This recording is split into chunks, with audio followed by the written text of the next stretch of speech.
पर हमें उसका अध्ययन करना है, जो हमारे उपयोग में है हमें उन पर ज्यादा ध्यान देना है। तो धर्म को जितना लोगों ने कठिन बना के रखा है, वस्तुतः धर्म उतना कठिन नहीं है। परंतु हम चूंकि सही नियत से, ईमानदारी से धर्माचरण नहीं करना चाहते, इसलिए धर्म से संबंधित समस्याओं का हमें सामना अपने जीवन में करना पड़ता है।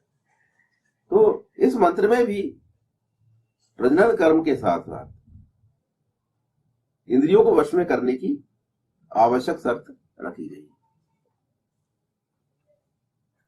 हमारी वाणी पर उपश्रुति पर आचरण करो, न गिराम उपश्रुतिम च। वाणी, हमारी वाणी, ईशान की वाणी मतलब वेद।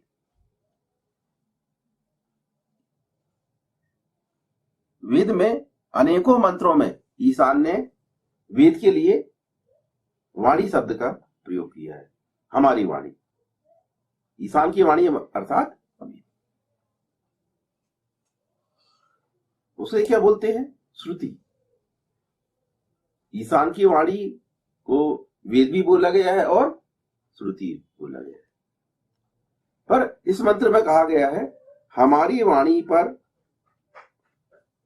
उपश्रुति पर, गिराम उपश्रुतिम। उपश्रुति क्या है?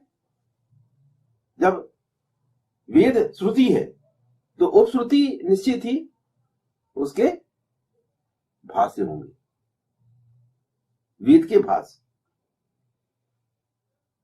जो कि वेद से, वेद की अपेक्षा, वेद मंत्रों की अपेक्षा निचला दर्जा रखते हैं। जैसे हम देखते हैं कि कालांतर में वेद के उपवेद भी बनाए गए, तो वैसा ही श्रुति के साथ है उपश्रुति। इस मंत्र का यह मतलब है कि वेद पर चलने के लिए, वेद पर आचरण करने के लिए, ईशान की वाणी वेद पर चलने के लिए व्यक्ति को उपश्रुति का भी आचरण करना पड़ेगा, उपश्रुति पर चलना पड़ेगा। अर्थात वेद की आपको युगानुकूल व्याख्या करनी पड़ेगी। वेद मंत्रों की युगानुकूल व्याख्या की जाए और उस पर आचरण करना आवश्यक है, क्योंकि वेद में जो भी शिक्षाएं दी गई हैं वो दो पार्ट में दी गई हैं।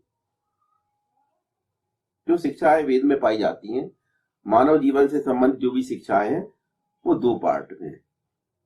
एक वह है, एक हिस्सा वह है जो शाश्वत है, ऋत है। वो देश और काल, समय और स्थान के प्रभाव से अलग है। उन शिक्षाओं पर न स्थान का कोई असर पड़ता, न समय का।